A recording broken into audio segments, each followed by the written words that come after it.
नमस्कार. त्या दिवशी म्हणजे आतापर्यंत 8 दिवस अगोदर इथे पी-एस-सी मध्ये तिथे आम्हाला कळून आलं की 8 पेशंट एकाच कुत्र्याने चावलेले पेशंट म्हणजे 8 लोकांना. तर हे खूप गंभीर विषय आहे आणि या विषयावरती आम्ही चर्चा केली आणि त्या दिवशी सर स्वतः तिथे जाऊन आले. तर आम्ही बसून चर्चा केली की ह्याच्या पुढे आपल्याला काय करायला पाहिजे, कारण की जोपर्यंत आपण त्याचा मार्ग शोधणार नाही तोपर्यंत आपण त्याला काही करू शकणार नाही. चंद्रकांत राऊत म्हणून सर आहे, जे NIV चे व्हायरसेस वगैरे जे त्यांच्याकडे सर्व आहे.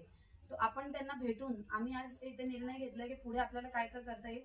तो आपण चंद्रकांत सर राऊत म्हणून आपण त्यांच्याशी बोलणार आहोत. नमस्कार, मी डॉक्टर चंद्रशेखर राऊत. मी राष्ट्रीय विषाणू विज्ञान संस्था पुणे इथून रिटायरमेंट घेऊन काही ठिकाणी काम केलेलं आहे. जिथे प्रत्यक्ष DY पाटील मेडिकल कॉलेज आहे तिथे प्रत्यक्ष मी काम केलेलं आहे. कोरोनाच्या काळामध्ये विषाणू निदानाचं काम केलेलं आहे. जी काही अजून पाळीव कुत्री आहेत त्या पाळीव कुत्र्यांच्या मार्फत सुद्धा रेबीज नावाचा आजार होऊ शकतो. तर ही नाही व्हायला पाहिजे किंवा त्याचा प्रतिबंध व्हायला पाहिजे म्हणून त्यासाठी इम्युनोग्लोबुलिन औषध उपलब्ध आहे की जे लगेच द्यावे लागतं. ही इम्युनोग्लोबुलिन लस जी आहे ती महावीर हॉस्पिटलमध्ये उपलब्ध झाल्यानंतर बाकीचे PHC जे आहेत ते त्यांना कॉन्टॅक्ट करून त्यांना उपलब्ध करून द्यायची जबाबदारी महावीर हॉस्पिटल करून घेते.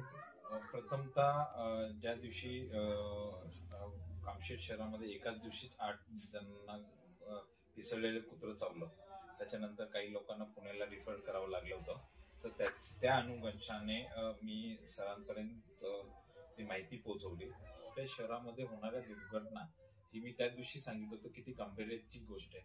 तर ही गांभीर्याची गोष्ट कुठं इथं थांबवावी आणि पेशंटला भविष्यात रेबीस या कारणामुळे दगावू नये म्हणून सरांनी तत्परता करत आपल्या महावीर हॉस्पिटलला ती अवेलेबल करण्याचं त्यांनी वचन दिलेलं आहे. तर ते त्यांच्या मार्फत आपल्या महावीर हॉस्पिटलमध्ये इम्युनोग्लोबिनचे इंजेक्शन्स आपल्याकडे अवेलेबल करणार आहे. कारण वॅक्सिनचं इंजेक्शन प्रत्येक कामशेटच्या प्रत्येक मेडिकल स्टोर्समध्ये अवेलेबल आहे, पण इम्युनोग्लोबिन नाही आहे. तर ते अवेलेबल करण्याची जबाबदारी त्यांनी घेतली. त्याच्यामुळं जर कुत्रं चावल्यानंतर जे इम्युनोग्लोबिन इंजेक्शन द्यायची गरज पडल्या, आजूबाजूचे कोणत्याही खेडेगावातला माणूस आला किंवा आजूबाजूच्या शहरातला माणूस आला तरी आपल्याकडे ते अवेलेबल होईल अशी एक शब्द सरांनी आम्हाला दिलेला आहे. तर आम्ही ती अवेलेबल करू आणि त्या माध्यमात PSC असेल, RH असेल या लोकांनी पण भविष्यामध्ये त्यांना गरज पडल्या त्यांनी इथे रिफर केलं तरी चालेल.